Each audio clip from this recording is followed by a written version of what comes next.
మన వాళ్ళకి అసలు పీజీఏ టోర్నమెంట్ ఎలా జరుగుద్ది, ఎంతమంది ప్లేయర్స్ పార్టిసిపేట్ చేస్తారు, విన్నింగ్ ఎలా ఉంటుంది, ప్రైజ్ మనీ ఏంటి, ఇదంతా మాట్లాడదాం. ఓకే గురు, మన వాళ్ళు అడుగుతున్నారు గురు, గాల్ఫ్లో ఛాంపియన్స్ ట్రోఫీ లాంటివి ఏమైనా ఉంటాయా ఏందని. ఓకే, ఇప్పుడు మాస్టర్స్ జరుగుతుంది కదా, అది ఇంకేంటంటే బేసిక్గా ఇట్స్ ఎ పిన్నకల్ ఆఫ్ గాల్ఫ్ అన్నట్టు, అంతే కదా. అది అగస్టా అని ఒక కోర్స్ జార్జియాలో జరుగుతుంది. Augusta is like Mecca of golf, Lord's లాగా మనకి క్రికెట్ లార్డ్స్, లేకపోతే టెన్నిస్కి వింబుల్డన్ ఈ టైప్ అన్నట్టు. ఇది ఎప్పుడు గాల్ఫ్ చూడని వాళ్ళు కూడా ఇది చూస్తారు అన్నట్టు. మీకు గనక అవకాశం ఉంటే ఇది చూడండి, శని ఆదివారాలు. క్రేజీ థింగ్ ఏంటంటే నీకు ఇన్విటేషన్ కూడా spectator invitation is also by invitation. ఎల్టాకి మనం అంటే టీవీలో ఎల్టాకి అది కూడా ఏదో పాసులు గీసులు పెడతారు. సో దానికి ముందు మన వాళ్ళకి అసలు పీజీఏ టోర్నమెంట్ ఎలా జరుగుద్ది, ఎంతమంది ప్లేయర్స్ పార్టిసిపేట్ చేస్తారు, విన్నింగ్ ఎలా ఉంటుంది, ప్రైజ్ మనీ ఏంటి, ఇదంతా మాట్లాడదాం. ఓకే, సో ఏంటంటే కొంచెం మాస్టర్స్కి ప్రిపేర్ అయ్యి ఈ వీకెండ్ మాస్టర్స్ చూడొచ్చు మన వాళ్ళు. ఓకే, ఇది నా బాల్ ఇక్కడ ఉంది. ఓకే సరే, షార్ట్ కొట్టిన తర్వాత కంటిన్యూ చేద్దాం. పీజీఏ ప్లేయర్స్ పూల్ చాలా ఉంటుంది. అంటే ఎంతమంది ఉంటారు బాబు? 1000 మంది పైనే ఉంటారు కదా పీజీఏ ప్లేయర్లు అనుకుంటా, చాలామంది ఉంటారు. కానీ ఇప్పుడు పీజీఏ టోర్నమెంటు అటు ఇటుగా ఎవ్రీ వీకెండ్ జరుగుతుంది సీజన్లో, 7-8 మంత్స్ సీజన్లో. సో ఎప్పుడు స్టార్ట్ అవుతుంది అంటే థర్స్డే స్టార్ట్ అవుతుంది. 4 day tournament, 4 days 4 rounds of golf ఆడతారు అందరూ. ఈచ్ డే వాళ్ళ 18 holes వాళ్ళు ఆడతారు అన్నట్టు. సో ఈచ్ టోర్నమెంట్కి అటు ఇటుగా 150 ప్లేయర్స్ దాకా ఉంటారు కదా త్వరలా. 150 ప్లేయర్స్ ఉంటారు కదా. ఈ 150 ప్లేయర్స్ ఆడతారు థర్స్డే.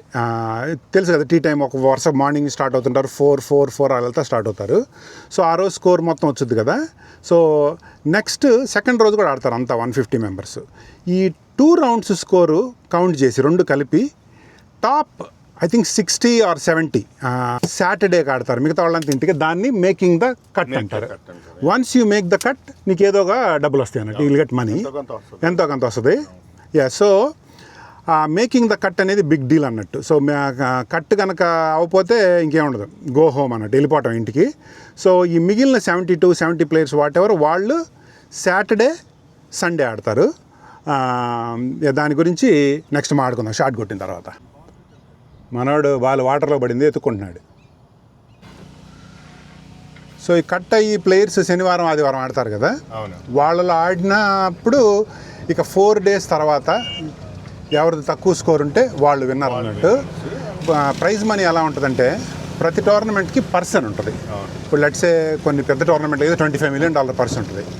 ఫస్ట్ ప్రైజ్ వాడికి అటు ఇటుగా 6-7 million వస్తుంది. సెకండ్ వాడికి like 3, తర్వాత 2, తర్వాత 1, అలా లాస్ట్ ఆల్మోస్ట్ ఇంకా లాస్ట్ వాడికి 150K అలా వచ్చింది. నెక్స్ట్ ఈ క్యాడీలు ఉంటారు కదా, వీళ్ళ పక్కన బ్యాగ్ మోస్తుంటారు, వాళ్ళకి 10% వెళ్తుంది బాబా. 10% వెళ్తుంది కొన్నిసార్లు ప్లేయర్ కన్నా క్యాడీకి ఎక్కువ. ఇప్పుడు అంటే ఆ ప్లేయర్ కన్నా కాదు, మామూలుగా ఓవరాల్ సీజన్. ఇప్పుడు స్కాటిష్ షెఫ్లర్ అనుకో, వాడు పోయినసారి 10 tournament గెలిచాడు. వాడు అంటే వాడి క్యాడీకి 10 million వచ్చింది. వేరే పీజీఏ ప్లేయర్లకు కూడా 10 million రాలా. సో ఇలా ప్రతి వీక్ టోర్నమెంట్ అవుతుంది కదా పీజీఏ టోర్నమెంట్. లాస్ట్ ఇయర్ ఎండింగ్కి ఆ టోర్నమెంట్ అన్నింటిలో పర్ఫామ్ చేసే టాప్ 30 ప్లేయర్స్ ఉంటారు చూసావా, వాళ్ళు ఫెడెక్స్ టోర్నమెంట్ ఆడతారు. అసలు ఆ ఫెడెక్స్ టోర్నమెంట్ పర్స్ $100 million. అంటే విన్నర్కి it's almost like 25 million man. ఏంట్రా మరి ఇప్పుడు కరెంట్ పూల్లో టాప్ 5 ప్లేయర్స్ అంటే ఎవరని చెప్తావు గురు నువ్వు? Scheffler, Scottie Scheffler, Rory McIlroy, Xander Schauffele, yeah. Would put Bryson in the list? I want to, but regular guarded kada tour lo, right? If you have to put those guys, then Ram and Bryson. Yeah. So every week PGA tournament జరుగుతుంటాయి కదా. ఈ FedEx ఇవన్నీ కాకుండా 4 మేజర్లు ఉంటాయి. మేజర్లు అంటే big tournaments అని. US open, masters, PGA championship, the open అని ఇంగ్లాండ్లో జరుగుద్ది. ఈ 4 అన్నట్టు. ఈ 4కి పీజీఏ ప్లేయర్సే కాదు, వరల్డ్ నుంచి మొత్తం వచ్చి ఆడతారు. మన ఇండియా నుంచి వచ్చి ఆడతారు. ఇండియా నుంచి Lahiri, I think he's the guy. India నుంచి వచ్చి ఆడతారు. సో ఆ మేజర్లు ఏంటంటే ఒకసారి నువ్వు మేజర్ గెలిచావంటే అది వన్ ఆఫ్ ది టాప్ అన్నట్టు. మన అటు ఇటు చెప్పాలంటే మన ఐసీసీ ఛాంపియన్షిప్స్ లాగా అనుకోండి. మిగతా అన్ని చిన్న చిన్న సిరీస్లు అనుకుంటే అది మన ఐసీసీ ఛాంపియన్షిప్ అన్నట్టు. సో అవి 4 ఉంటాయి. ఇప్పుడు మాస్టర్స్ జరుగుతుంది. ఆ 4లో ఇంకా టాప్ అంటే మాస్టర్స్, అది ఈ వీక్ జరుగుతుంది. డెఫినెట్గా టీవీలో అవకాశం ఉంటే చూడండి. That's one of the best tournament. యూనిబాల్ బాబాయ్? యా కర్క్లాండ్. యా మొన్న ఎవరు అడిగారు కర్క్లాండ్ బాల్స్ ఎలా ఉంటాయి అని. ఇదిగో మనవాడు అదే ఆడుతున్నాడు. బ్రహ్మాండంగా ఉంటాయి. ఎంత ఉంది? చాలా ఉంది, బట్ నేను లే అప్ 196 యార్డ్స్ గురు. వెళ్ళు, వెళ్తామే. ఇంకా దీనిలో ఇంకా ఆగేది ఏముంది? ఇంకా మళ్ళీ రేపు టోర్నమెంట్ ఉంది. మన లోకల్ టోర్నమెంట్స్ గురించి ఎక్స్పెక్ట్ చేద్దాం నెక్స్ట్. రేపు ఈ షాట్లు పడితే టోర్నమెంట్లో మామూలు సినిమా ఉండదు. సో మాకు ఇక్కడ క్లబ్లో ఎవ్రీ అదర్ వీక్ టోర్నమెంట్స్ జరుగుతాయి. సో మన టోర్నమెంట్ టిపికల్ ఎంతమంది ఆడతారు? 40-45 అలా ఆడతారు. కొన్ని వీక్స్ ఏమో ఇండివిజువల్ టోర్నమెంట్స్ ఉంటాయి, కొన్ని వీక్స్ ఏమో ఏంటిది వాడి బాలా. గురు నీ బాల్ ఎక్కడుంది? కొన్ని వీక్స్ ఏమో ఇండివిజువల్ ఆడతారు, కొన్ని వీక్స్ ఏమో టీమ్స్ ఆడతారు. సో రేపు ఉన్న టోర్నమెంట్ వచ్చేసి best ball, 2 men best ball మేమిద్దరం ఆడుతున్నాము. యాక్చువల్గా ఇది మేము 2 సార్లు గెలిచాం. ఓకే, గెలిచి కూడా సంవత్సరం అయింది అనుకుంటా. మళ్ళీ రిపీట్ చేయలే. సో మా క్లబ్ టోర్నమెంట్స్ ఎలా జరుగుతాయి అంటే 44-45 మెంబర్స్ పార్టిసిపేట్ చేస్తూ ఉన్నాం కదా. సో ఎవ్రీ మెంబర్ $20 పే చేస్తాడు. సో టోటల్ లెట్స్ $800-900 మొత్తం టోటల్ పార్ట్ అయిందంటే దీనిలో ఒక $450 or $500 వచ్చేసి టాప్ 3 or 5కి డివైడ్ చేస్తారు. విన్నర్కి 200, తర్వాత 100 or వాట్ ఎవర్. మిగతా 500 వచ్చేసి స్కిన్స్ అన్నట్టు. స్కిన్స్ ఏంటో చెప్తాను. మనోడు షాట్ కొడుతున్నాడు కదా, కొంచెం డిస్టర్బ్ అవుతాడు. సో ఈ స్కిన్స్ ఏంటంటే 18 హోల్స్ ఉంటాయి కదా. 18 హోల్స్లో ఎనీ గివెన్ హోల్లో అందరికంటే ఎవరు తక్కువ స్కోర్ చేస్తారో వాళ్ళకు ఒక స్కిన్ వచ్చింది. లెట్సే ఒక హోల్ par 4 అనుకుందాం. ఆ హోల్లో నేను 3 ఛాన్సులు వేసానంటే ఇంకెవ్వరూ ఆ హోల్లో 3 ఛాన్సులు లేకపోతే నాకు ఆ స్కిన్ వచ్చింది అన్నట్టు. వేరే వాళ్ళు 3 ఛాన్సులు వేసారనుకోండి ఈక్వల్ అయిపోద్ది. సో దానిలో స్కిన్ రాదు. ఒక్కడే యూనిక్గా అన్నిటికంటే లో స్కోర్ వేయాలి. అలా టోటల్గా టోర్నమెంట్ అయిపోయేటప్పుడు 2-3 స్కిన్లు వస్తాయి. కొన్నిసార్లు ఒక స్కిన్ గెలిచినా సరే $150 వస్తూ ఉంటాయి. అప్పుడు కొన్నిసార్లు ఏమవుతుందంటే టోర్నమెంట్ మొత్తం డిజాస్టర్ అయ్యి ఆ ఒక్క హోలే బీభత్సంగా పడి స్కిన్ పడింది. సో అలా అయినవి కూడా ఉన్నాయి. ఒక టోర్నమెంట్ బాబాయ్ నేనైతే ఆల్మో నీకు గుర్తుందా, 3 స్కిన్లు ఏమి వచ్చినాయి. 3 స్కిన్లు వచ్చినాయి. ఆ రోజు పట్టింగ్ మామూలు పట్టింగ్ పడ గేమ్ అంతా పులిహార అయింది. కాకపోతే ఆ పడిన 3 రోజుల్లో బ్రహ్మాండంగా పడి అన్నట్టు.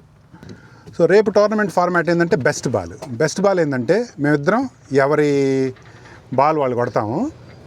ఈచ్ హోల్లో ఎవరిది బెస్ట్ స్కోర్ చేస్తే అది పిక్ చేస్తారు. లెట్సే ఫస్ట్ హోల్లో మనోడు 4 కొట్టాడు అనుకుందాం, నేను 5లో కొడితే త్వరలా స్కోర్ పిక్ చేస్తారు అన్నట్టు. అలా ఎవ్రీ హోల్కి ఇద్దరిలో ఎవరు బెస్ట్ స్కోర్ చేస్తే వాళ్ళకి పిక్ చేస్తారు. That's called best ball. ఓవరాల్గా ఓవరాల్ 18 హోల్స్ అయిపోయిన తర్వాత ఎవరిది లోయెస్ట్ ఉంటే వాళ్ళు విన్నర్. 1, 2, 3 అలా అవుతుంది. ఇంకేమో నీకు కుర్రాళ్ళ క్వశ్చన్లు? మెయిన్ ఏంటంటే ఈ గాల్ఫ్ ఎందుకు ఆడతారు, ఇది కదా ఇంట్రెస్టింగ్ ఉండదు బాడీ అది. సో దానికి ఆన్సర్ ఏంటంటే ఇప్పుడు యంగ్ పీపుల్ ఎవరన్నా అన్నారనుకో ఎందుకు గాల్ఫ్ ఆడతారు ఇప్పుడు తెలీదు. మీరు మాలాగా 50లకు వచ్చినప్పుడు అప్పుడు తెలుస్తుంది అనమాట. ఎందుకంటే రీసెర్చ్ ప్రకారం ఏంటంటే జనాలకి ఓల్డ్ ఏజ్లో మెయిన్ ప్రాబ్లం ఫాలింగ్ అనమాట. ఒకసారి ఫాల్ అయితే what you mean falling? Fall అంటే నువ్వు నడుచుకుంటూ వెళ్ళేటప్పుడు ఏదో పడ్డావు, బోన్స్ ఇరుగుతాయి అవన్నీ కదా. ఎందుకంటే ఆ బ్యాలెన్స్ ఉంటుంది, మజిల్ లాస్ ఉంటుంది కదా. సో గాల్ఫ్ ఏం చేస్తుంది అంటే నీకు ఒక ఏజ్ వచ్చిన తర్వాత అవన్నీ ప్రాక్టీస్ చేస్తాం కదా. ఎవ్రీ టైం బాల్ మీద నిలబడి హ్యాండ్ అలా ఒకే మోషన్ లో పైకి వెళ్ళి కిందకి రావాలి ఇదంతా కదా. సో నువ్వేంటంటే తెలియకుండా రోజుకు 100 సార్లు ఆ మోషన్ ప్రాక్టీస్ చేస్తాం అన్నమాట. ఈజీ 100 షాట్లు కొడతాం కదా. కొడతాం కాబట్టి 100 సార్లు అది రేంజ్ మీద కానీ ఆడినప్పుడు కానీ అదంతా.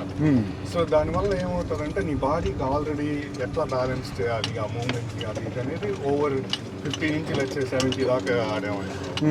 ఆడినప్పుడు నీ బాడీకి అలవాటు అయిపోతుంది అనమాట.